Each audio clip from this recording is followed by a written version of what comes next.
¿Qué tal? Bienvenidos a Estudio 3. Les saluda como todos los miércoles Carolina Álvarez del Villar. Y como podrán observar, nos encontramos en un estudio de un artista, de una gloria de Morelos, el maestro Jorge Cázares. Maestro Cázares, maestro Jorge Cázares Campos, ¿cómo está? Muy bien, agradecido de que estén con nosotros, que estén conmigo, que estén en mi estudio, sobre todo viniendo de un canal que tanto quiero, que tanto respeto, que tanto admiro. Muchísimas gracias por esas palabras. Por ahí también me comentaba que había hecho sus pininos como locutor, ¿verdad?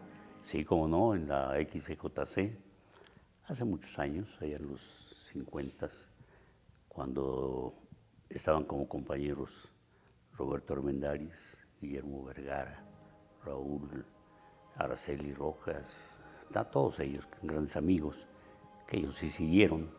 Yo nada más fue una distracción, un reforzamiento para lo que pretendía yo hacer, ser promotor cultural. Se perdió una gran voz para la radio, pero se ganó un gran artista.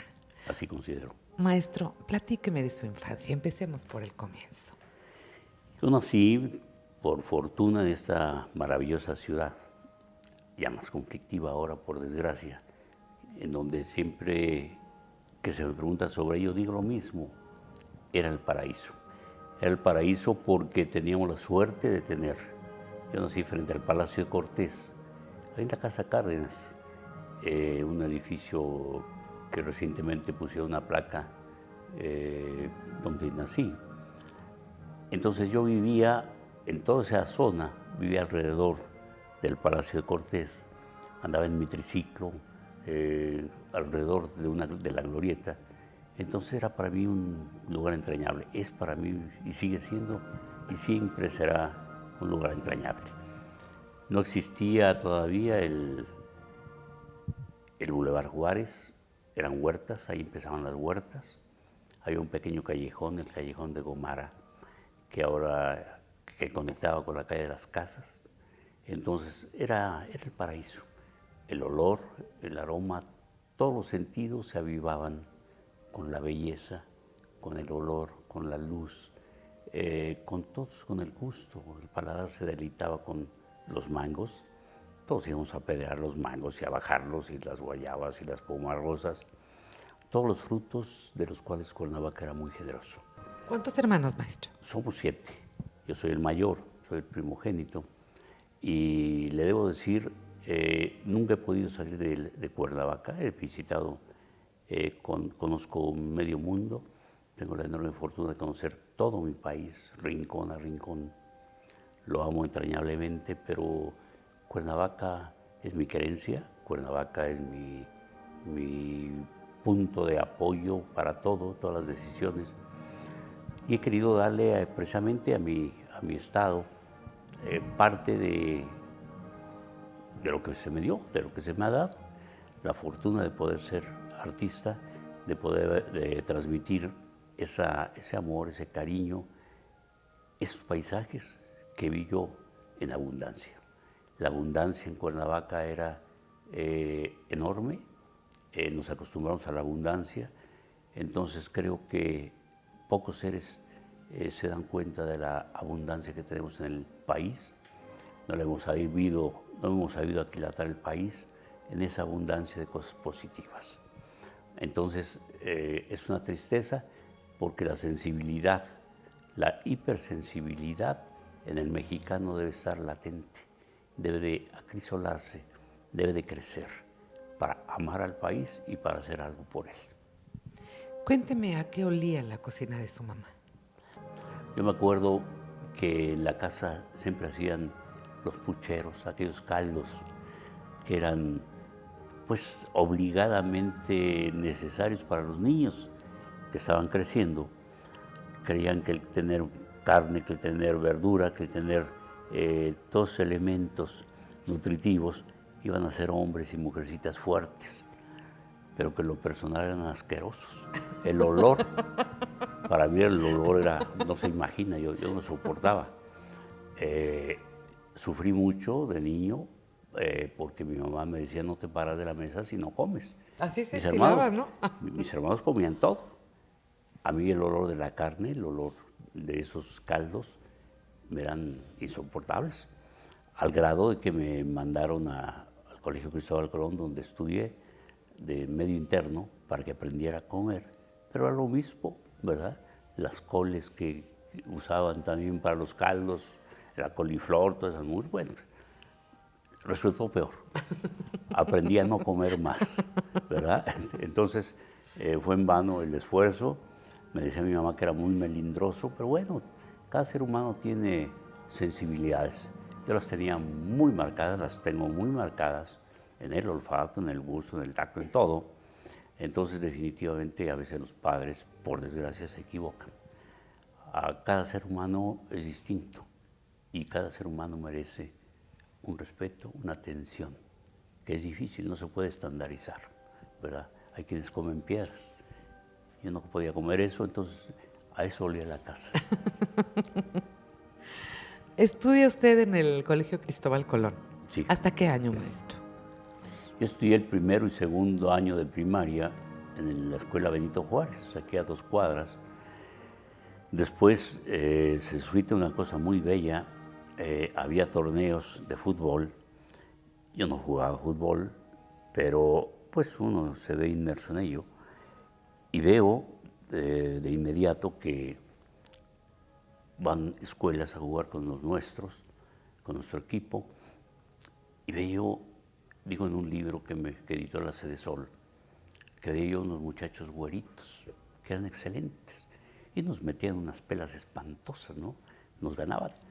Y los veía yo desde la parte de la planta alta, veía un grupo de gente muy ordenada, sentados en las gradas, con un ser ahí que me impactó desde que lo vi, que los movía bien educados, eran simplemente bien educados, muy ordenados y muy buenos para el fútbol. Entonces nos pegaban, y yo cuando llegaba a la casa me preguntaba a mi mamá, ¿quién ganó? Nosotros. Pero decía nosotros, pero estaba llorando por dentro, ¿no? Y luego me acerqué a estas personas y le pregunté a alguien, ¿qué colegio es el Cristóbal Colón? Y vi al padre Armando, que era el director, el fundador, impactante el hombre, de voz fuerte, de voz de barítono, de voz de mando, pero muy humano. Y le dije a mi mamá, quiero entrar al Cristóbal Colón. Entonces el tercer año lo curso en el Cristóbal Colón.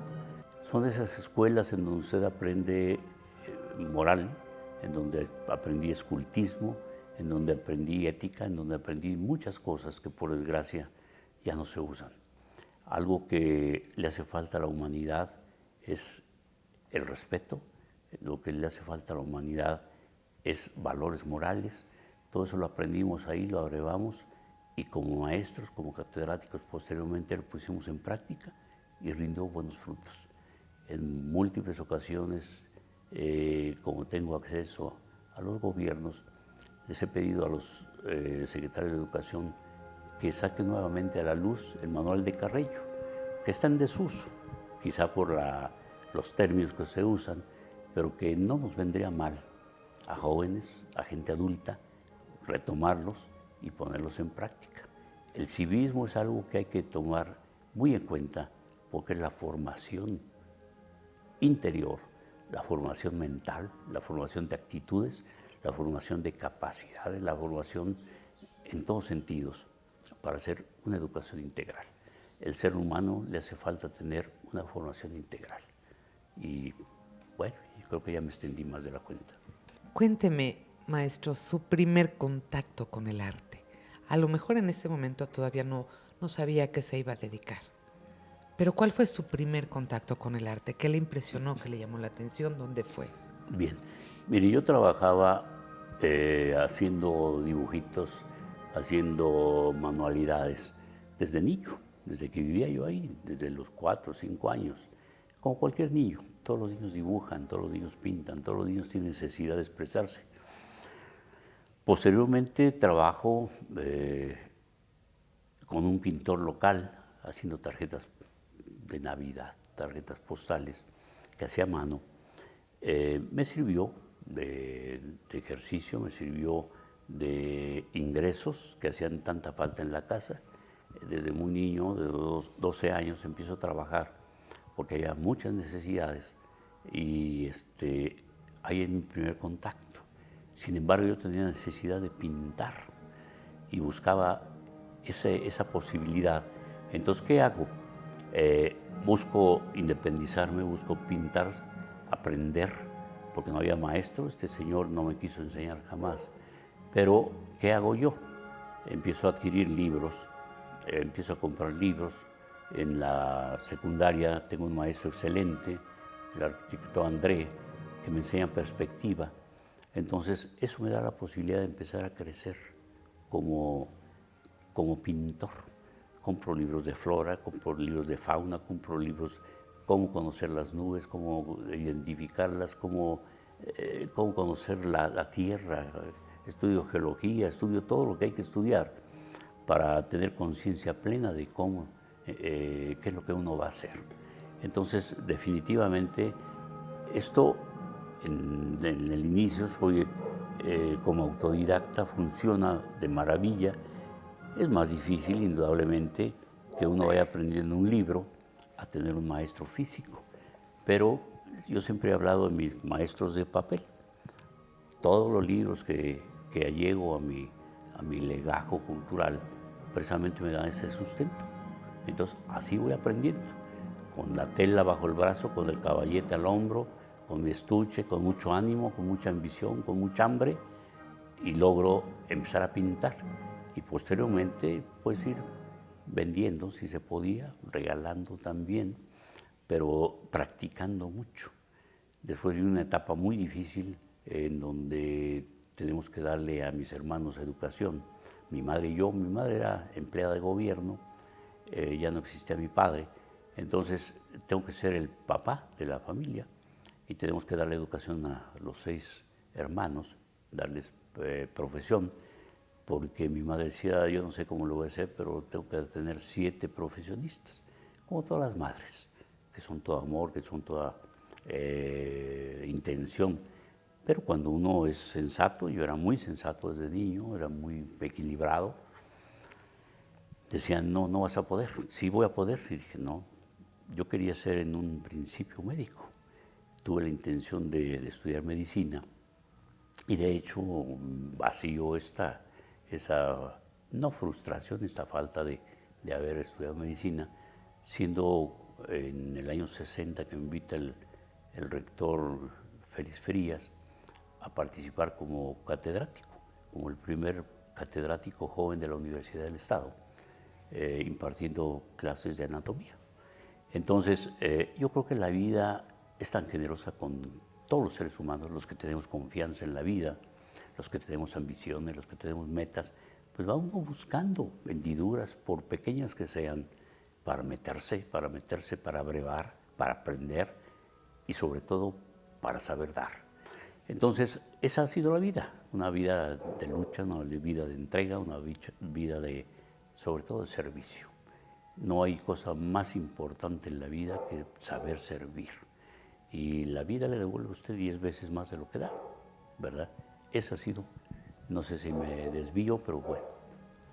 Todo lo que nos comente yo creo que nos enriquece, nos ayuda a conocerle más, maestro. Desde muy jovencito, desde la secundaria, ya busca la manera de tener acceso a sus pinturas, a lo mejor a carbones, a crayolas, no sé con qué material. ¿Recuerda usted cuál fue su primera obra, la primera obra que vendió, que le dieron algo a cambio por ella? Bueno, la primera obra fueron unos toreros que hacía yo. Cuando salgo de pintar con este hombre con el cual yo trabajaba, de inmediato se acercó su competencia, alguien que vendía cuadros para los turistas. Entonces me dijo, ¿por qué no pintas algo? Le dije, ¿qué pinto? Lo que hago con este señor, con el maestro Betanzos, no creo que lo deba yo de hacer, es obra de él. Entonces me dije, pinta unos toreros. Yo en mi mocedad, allá cuando era muy jovencito, también quería ser torero. Cada 8 días iba yo a los toros. Algo me frustró el haber saltado un toro, el ver a los maestros, a los toreros cada centímetro cuadrado de su piel lleno de cornadas. Dije, no, esto tampoco va conmigo. Entonces empecé a pintar toreros, en donde me daba mucho dinero, muchísimo dinero. Andaba yo con la cartera llena, pero había dentro de mí un desasosiego, me sentía muy mal, porque veía yo el ejemplo de este señor, que era muy rico, pero que no había destacado en el arte. Entonces yo quería ser artista, yo no quería ser rico, ¿verdad? Yo quería ser artista. Entonces dejó eso de soslayo y me dijo a pintar. Me acuerdo que mi abuelita se acercó un día, era una señora de mucha iglesia, y me dice, mira, mijo, te traje estos pinceles, te traje esta paleta, porque quiero que me pintes un San Antonio de Padua y quiero que me pintes un Santa Rosa de Lima. Entonces, es para la iglesia de Zacatepec, lo digo. Y los pinté. Fue mi primer trabajo en óleo. Conservo esas piezas, las tiene guardadas mi esposo por ahí. Eso fue. Claro, no me dio dinero porque no se las pagaron. Entonces me la rechazaron. Era donación para la iglesia. Bueno, la vida es así. No todo en la vida es cosechar, es sacar. Uno va aprendiendo que el aprender tiene un costo. Yo me acuerdo cuando trabajé en la locución, jamás se me pagó un peso tampoco. Era meritorio, esa palabra que se usaba mucho y que seguramente todavía se usa, ¿verdad? El meritorio. Muy conveniente, bueno, ¿no? es un inconveniente para alguien que quiere crecer, que tiene que comer. Pero fue muy bello, es un aprendizaje. Después empiezo a trabajar en el gobierno del Estado, después en algo que para mí fue durísimo, el estar en una oficina donde me sentía muy mal, donde había un grupo de personas que no comulgaban con lo que yo era, en otro tipo de mentalidades, tipo de acciones también. Entonces me sentí muy mal, pero también, como siempre, escuchando a mi madre, sabiendo de una mujer que tenía temor de todo.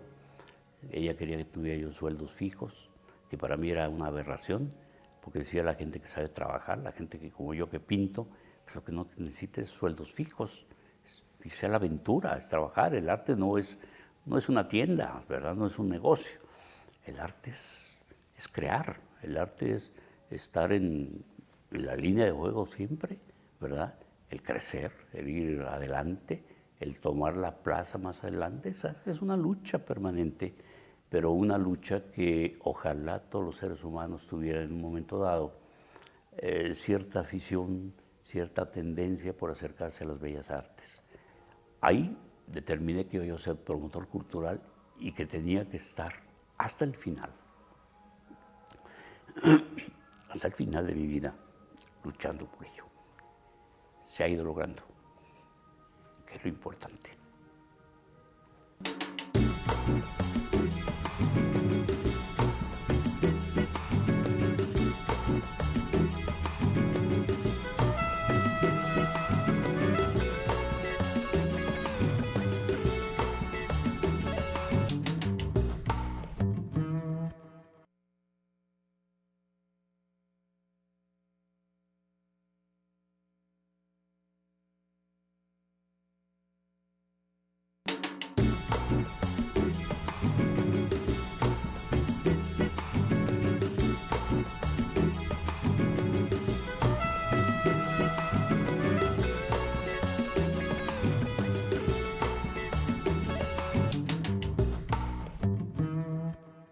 Maestro Casares, ¿qué tan difícil le fue encontrar su propio lenguaje? Pues imagínense, cuando tiene ejemplos de grandes artistas, grandes paisajistas, Velasco entre ellos, Luis Coto, los grandes maestros de la escuela mexicana, luego los impresionistas, Corot, Manet, Monet, Degas, todos ellos. Hay una búsqueda donde uno tiene que determinar su propia personalidad. Entonces yo me acuerdo que veía y los analizaba todos y cada uno de ellos y dije, bueno, para ser distinto tengo que ser así, así, así. Y cuando me di cuenta era un enorme detallista. Me ha encantado siempre el detalle, gozo con él. en la flora, en todo, en todo. Entonces, alguna vez un cliente me decía, bueno, usted eligió esa obra, se aguanta, porque no soy un gran productor, tengo trabajo, bastante trabajo, gracias a Dios, pero no soy un gran productor en cuanto a volumen. Pero, sin embargo, lo importante en la vida es hacer lo que uno quiere. Y soy enormemente feliz con detallar toda mi obra. ¿Cómo se da el encuentro de usted con Cerillera La Central? Bueno, yo era amigo de ellos, de los dueños, les había pintado algunas cosas de una manera particular. Después me beca la Gran Comisión de la Cámara de Diputados a Europa, en plan de trabajo. Voy a investigar a las academias de arte sobre programas para implantarlos en México. Y tengo la enorme ocurrencia también de pintar. Dije, soy pintor, voy a estar con embajadores, con directores de academias, pero también tengo que pintar. Y lo que hago en Madrid, consigo una cartulina maravillosa que me permitió traer en cajas de esas fotográficas una colección de 60 y tantos cuadros. Y ahí inicio precisamente una exposición que me da la posibilidad de mostrar al viejo continente y de allegarme dinero, que era muy escaso en aquel entonces. Entonces, cuando llego de Europa, la Cerillera La Central me ofrece un pequeño contrato por poca obra que va creciendo paulatinamente hasta que lo firmo en definitiva por 100 cuadros y después por otros 100 más. Un trabajo muy azaroso, un trabajo muy difícil, quizá no muy bien remunerado, porque jamás pensé en eso. Pero con la enorme satisfacción de haber sido enormemente difundido.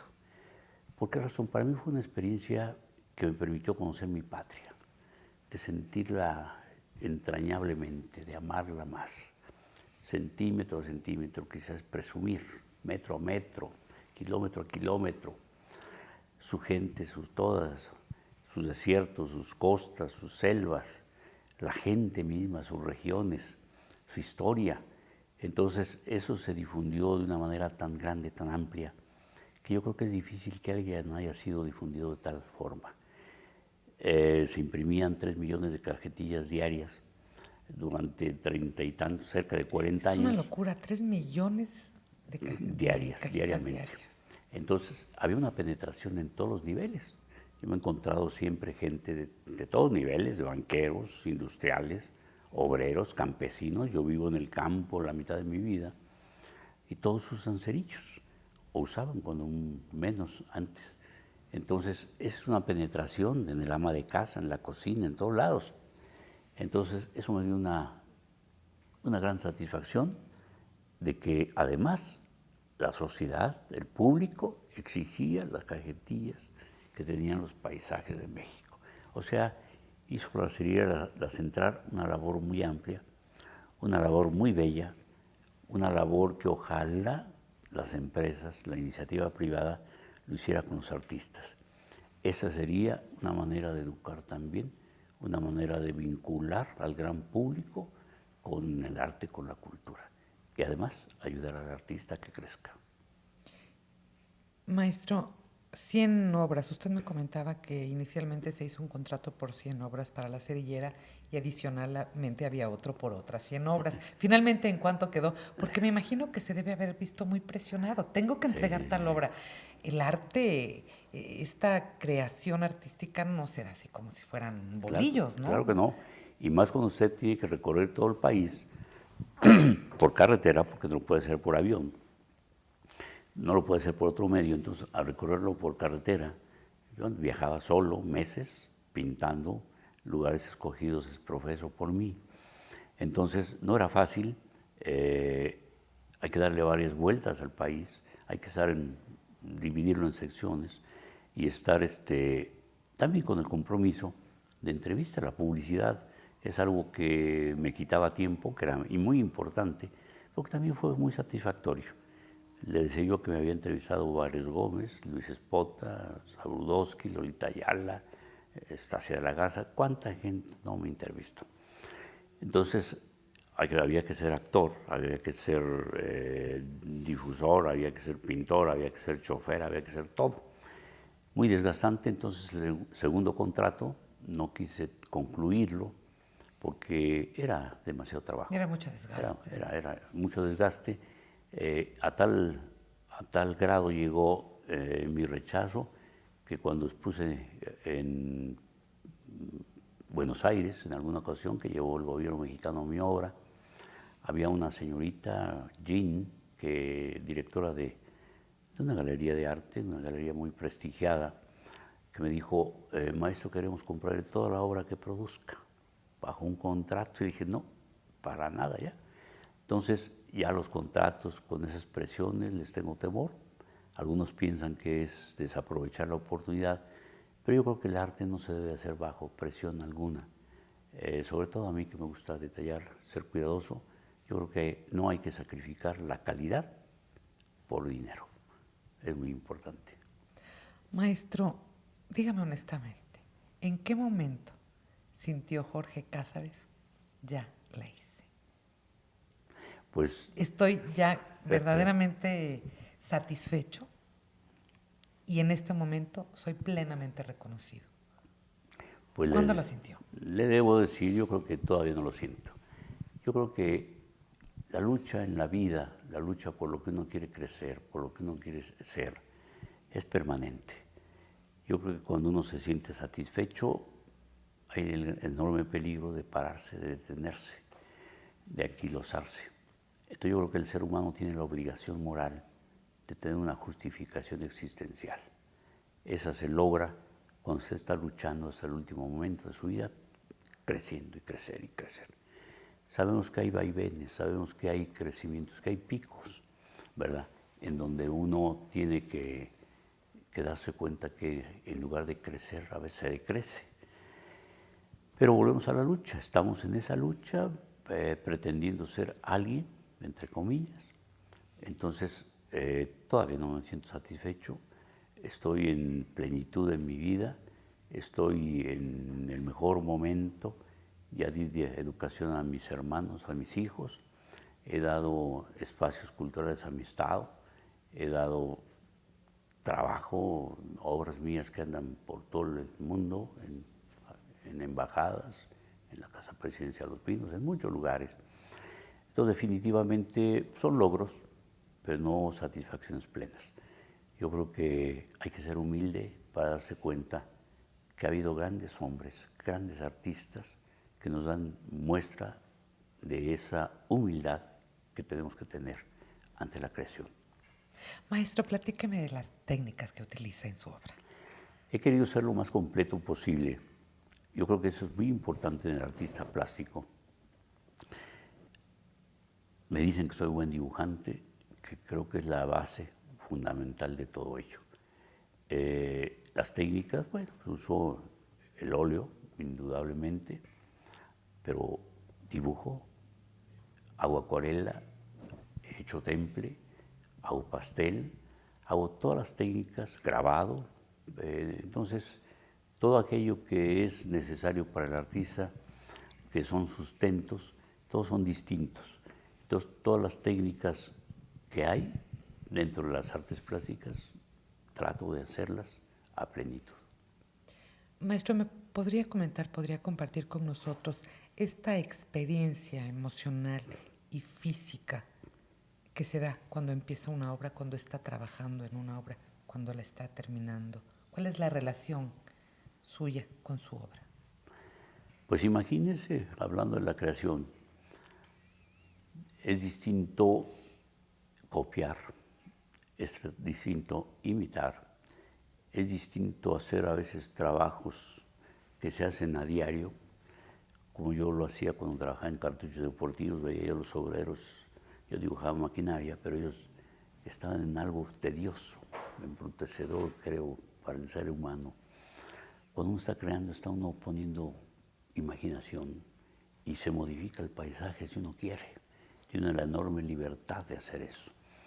Entonces, hay una conexión con la profesión íntegra amplísima, bellísima, y también buscar algo que es muy importante, el que cuando el espectador la vea, le cause emoción. Es doloroso cuando uno hace una obra y el espectador o los espectadores, durante una exposición o en una casa o en una sala de exhibición, se pasa de soslayo, no llama la atención, no dice nada. Entonces, eso también es muy importante, es un reto muy grande que uno está obligado a que el espectador reciba esa emoción del artista y la haga suya.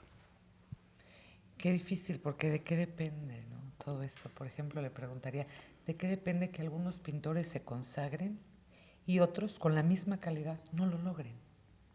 Pues son muchos factores, indudablemente. Yo creo que lo que sí es determinante es que uno sea honesto con su profesión, que trate uno de superarse y que sea uno bueno, bueno entre comillas. La cuestión de triunfar, la cuestión de enriquecerse, la cuestión de otras búsquedas, de otros valores, pues son cuestiones a veces de mercadeo. A veces las galerías, que no es lo ideal, explotan al artista de una manera salvaje. Yo no vendo en galerías, tengo una clientela que me sigue, que se acrecienta. Entonces, y no comulgo con las galerías porque hay gente honesta, indudablemente, pero hay otros que simplemente son vehículos de explotación. Algunos de ellos tienen la suerte de ser apoyados por esas galerías, de invertir dinero y hacerlos crecer. Es muy bueno, es muy bello.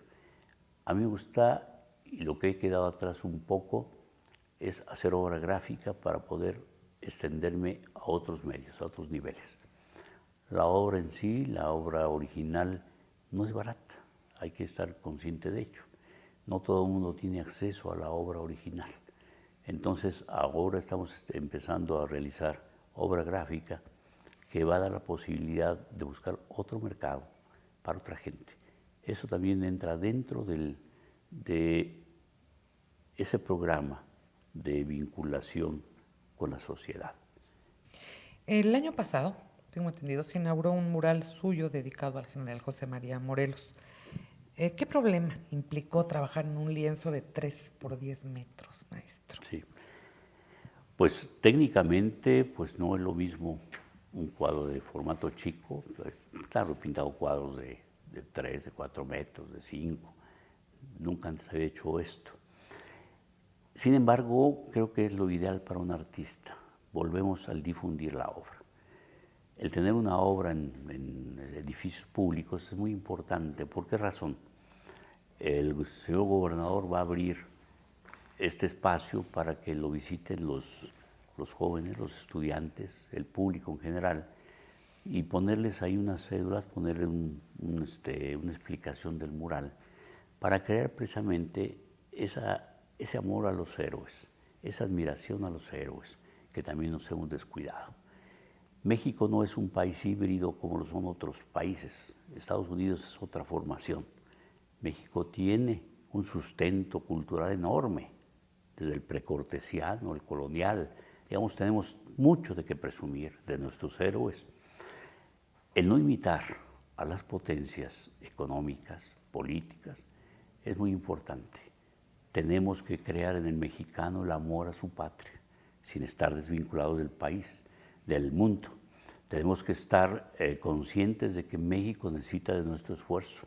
Y ello, los murales, sobre todo el amor a los héroes, es muy importante. Por eso estoy satisfecho. Esto me lo había mandado a hacer un gobernador anterior, después otro. No hubo tiempo porque trabajaba yo mucho con la central, no había espacio, pero ahora se dio el momento y creo que estoy dispuesto para hacer otro más y todos los que sean necesarios, para estar vinculado con ese pueblo al que tanto amo, para estar vinculado y dándole ejemplo a los jóvenes de estos héroes que nos han dado un país único, México. Maestro, ¿a usted lo han invitado a participar en política? En múltiples ocasiones, pero definitivamente no he hecho caso omiso a ello, porque uno hace política en cualquier lugar. Yo como promotor cultural, con la permanencia que he tenido la suerte de que cada gobernante que llega me invita a participar, no tengo nexos, no tengo ligas, no tengo compromisos, hay independencia que siempre he buscado. El no haber cobrado, el no haber pedido salario, el no haber sacado fruto de esto, me ha dado esa libertad de poder crear lo que creo que es conveniente, de poder entregar mi servicio social a la comunidad sin riesgos de que se me corra, de que se me quite, de que se me señale, ¿verdad? Entonces, la política la hago yo. Entonces, ojalá que todos participemos políticamente, sin vivir de la política, porque eso es molesto, eso agrede, eso lastima. Debe de haber políticos cada vez más sanos, cada vez más comprometidos, cada vez más generosos con la vida, por la oportunidad que se les da para servirnos a todos y cada uno de nosotros. Si nada más se les pide que hagan su chamba, Nada más. Indudablemente. No. Entonces, no nos hacen ningún favor, al contrario, nos lastiman, sobre todo gente que viene de fuera, que no tiene arraigo, que se enquista, que lastima. Hoy tenemos ejemplos, por desgracia, muchos ejemplos que no han entrado a la identidad morelense. Entrar a una identidad es muy importante. ¿Cómo le caen los homenajes, maestro? Y Pues, las críticas eventualmente, porque me imagino que también ha habido. Claro, indudablemente. Fíjese que los homenajes siempre los considero como algo muy generoso de parte de la sociedad, o de los gobiernos, o de las instituciones. Porque, sin duda alguna, hay gente mucho más valiosa que yo, que no les dan esos homenajes, que no se los hacen. ¿Por qué razón? No investigo. No me dan vanidad, los tomo con humildad, con agradecimiento. Cada vez son más frecuentes, pero le debo decir honestamente, creo que esta generosidad de la sociedad, de los gobiernos, pues es algo que hay que tomarlo nuevamente con humildad, con agradecimiento, y que sea también parte de ese reto, de ese compromiso, acrecentarlo más. Que no sean homenajes, diplomas, que no sean todo esto que quedan ahí olvidados o que nutren el ego. El ego, cuando uno lo nutre demasiado, es negativo. Es un boomerang. Entonces hay que tomarlo como es, ¿verdad? Los homenajes que vengan, que sean, que se den, agradecerlos y nada más. Sí, a cambio, dar más, sacarlo de la fuerza, de la franqueza, sacarlo adelante para poder brindar y seguir sirviendo al Estado. Yo creo que eso es más que nada.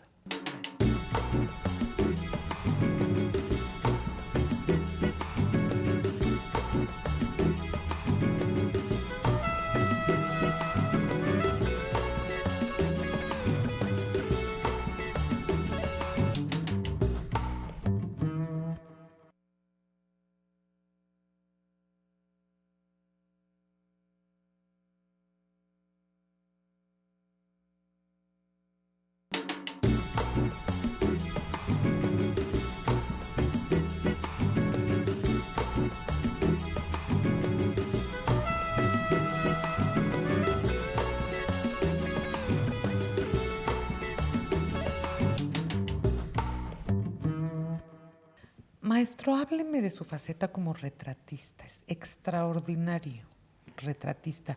¿Quiénes le han pedido obra? Bueno, mire, me inicié como retratista desde joven, pero tuve la suerte cuando estuvo don Emilio Riva Palacio de gobernador, que me pidiera, entre otras cosas, murales que no pude realizar por falta de tiempo. Viajaba mucho, entonces no era factible. Pero me encargó los retratos de los gobernadores, exgobernadores, que están actualmente en el Palacio de Gobierno. Simultáneamente me encargó el rector J. Félix Frías en la Universidad del Estado también que hiciera retratos de los rectores, también son míos, Valentín López, cuando era presidente municipal, me mandó a hacer unos retratos para el Palacio Municipal sobre prohombres. Y así he estado haciendo. He hecho retratos que hay unos que están en la Casa Presidencial de Los Pinos, uno de Zapata. El licenciado Farel, que tengo aquí a un lado, cantidad de personas que me lo han pedido. Definitivamente lo que abrazo con intensidad es el paisaje, pero el retrato es obligado, es una de las facetas que hay que tomar muy en cuenta. Sí me duele en el alma, hasta ahorita que me pregunta, que he tenido una esposa tan bella como la que tengo, no le he hecho retrato. Todo el mundo me pregunta sobre ello. Ella siempre me dice que estoy esperando que se haga viejita para que digan que me casé con una viejecita, pero no sé a qué se debe. No sé a qué se debe, quizá temor, la siento tan bella, la quiero tanto, que no ha sido factible hacerlo. Pero ya en estos días voy a hacerlo, estoy obligado moralmente. Es con la mujer que vivo desde hace casi 40 y tantos años, 46. Entonces yo creo que cuando Piénselo, menos hombre, merece un retrato. ya se esperó 46 años. Ya bastante. Pero es un compromiso. Además Seguro. está mucha gente de testigo. Así está. El público de este canal amado seguramente está de testigo. Pronto tendré la fortuna de retratar a mi esposa. Y este canal amado al que por desgracia lo hemos visto transitar con muchas limitaciones. Un canal que lo vimos nacer en tiempo de Antonio Río Palacio, que lo manejó espléndidamente un gran amigo, Roberto Armendáriz, que estuvo en su mejor época y que hemos visto todos los morelenses, cómo ha costado trabajo que despeje. Yo creo que las autoridades o los medios o la política, no sé quién, a quién culpar, o quizá al mismo auditorio, quizá nosotros mismos, hemos sido cómplices, partícipes de que esto no haya crecido. Yo creo que ustedes tienen y merecen mejor suerte porque son hombres y mujeres entronas que se han aguantado ahí, precisamente que han soportado las estrecheces económicas y que definitivamente yo prometo desde ahorita que tendremos que hacer la sociedad civil gestiones para que este canal tenga mejor suerte, que no sea coto de poder de aquella gente mezquina, de aquella gente que ha luchado para su beneficio, que sea quizá un cuerpo colegiado, que sea la misma sociedad que use este canal, que tiene que crecer a donde merece, con toda la gente, con la calidad que tiene, a espacios altos. Ejemplos hay. Hay muchos retos, indudablemente. Esta ley nueva que se está aprobando, que está a aprobar, ya no sabemos. Tenemos que estar en contra de esos monopolios que lo que nos dan siempre es basura. Yo creo que el pueblo de México, el pueblo de Morelos merece calidad, merece no embrutecer a la gente. Los canales particulares, los canales que nos dan a diario basura, yo creo que tienen que tener una limitante ya. Ustedes han sido generosos siempre en sus temas, han sido generosos siempre en su hacer, han sido generosos en todo y creo que es importante que la sociedad civil salga al encuentro de toda esta, ¿qué le puedo decir? De estas posibilidades, tal vez. Pues no nada más las posibilidades, sino este crecimiento que merece el Canal 3. Entonces, yo les agradezco infinito estar en este canal, que lo vimos nacer, muchos morelenses, que lo hemos visto transitar, pero con estrecheces, con limitaciones que no se vale. Entonces, ojalá que hagamos conciencia todos los morelenses, todos los espectadores, y que hagamos que los gobiernos o que ese cuerpo colegiado, un comité, o quienes sean, velen porque ustedes crezcan. Se lo merecen. Mi reconocimiento, mi agradecimiento a todos ustedes, hombres y mujeres, repito, que han hecho tanto por nuestro Estado. Ojalá que lo veamos pronto crecer de una manera más dinámica, más fuerte, más firme. Gracias, maestro. Hábleme de sus pasiones. Mis pasiones. Una de mis pasiones es mi patria, una pasión enorme, una pasión por su historia, una pasión por todo aquello que nos ha dado la posibilidad de estar en el contexto mundial de todas las épocas. La otra, mi mujer, una mujer maravillosa que ha soportado a un loco, a un idealista, a una mujer como son todas las mujeres, sensibles, generosas, que se integran a su hombre para hacerlo crecer. De muchos años acá he estado firmando siempre mi obra con su nombre, Minda y Jorge Cázares, como un reconocimiento a ese esfuerzo. Creo que es muy importante que tengamos conciencia plena que a veces el éxito no es de uno solo, sino es de la pareja, es de la familia, es de la sociedad, es de otros que están atrás de uno apuntalando. Los homenajes, el reconocimiento, el cariño, el amor que siento de la sociedad cuando salgo a la calle y que es recíproco, es más que cualquier otra cosa. Estas son mis pasiones. El ser humano que me abraza, el ser humano que me quiere, el ser humano que me respeta y que es correspondido. Maestro, pues nosotros lo respetamos. Nosotros le apreciamos su obra, le damos las gracias por ser generoso con nosotros, por habernos dejado entrar a este espacio íntimo donde usted, pues en solitario, trabaja, piensa, reflexiona acerca de lo que ha sido toda esta vida, toda una vida dedicada al arte y a su Cuernavaca. Muy amable. Nuevamente mi agradecimiento para ustedes, para su director, para todos los técnicos, para todos ustedes. Y va a ver cómo con voluntad, con cariño y con entrega vamos a lograr aquello que merece el Estado de Morelos. Un Canal 3 vigoroso, fuerte y de mucha estatura. Muchas gracias. Que así sea, maestro, que así sea. Una ultimísima pregunta antes de irnos. Proyectos, es importante saber qué va a ser en los próximos años, maestro. Bueno, sigo pintando con la misma intensidad, con el mismo cariño, con la misma entereza. Yo creo que estoy en el momento ideal de mi vida. He educado a mis hermanos, a mis hijos. ¿Cuántos hijos, maestro? 3 hijos, 2 hombres, Jorge, Ari, Ariadna y César. He dado lo que he podido a mi estado a través de las instalaciones culturales. Me he sustraído ya de compromisos que tenía antes muy ampliamente para poder dedicarme a pintar. Uno no sabe, el tiempo le va mordiendo los talones, uno no sabe cuánto tiempo tiene todavía de vida. Sin embargo, quiero que esta no sea tibia, quiero que sea vigorosa, con la pasión que le he puesto a todo lo que he emprendido. Creo que hay muchos años por delante.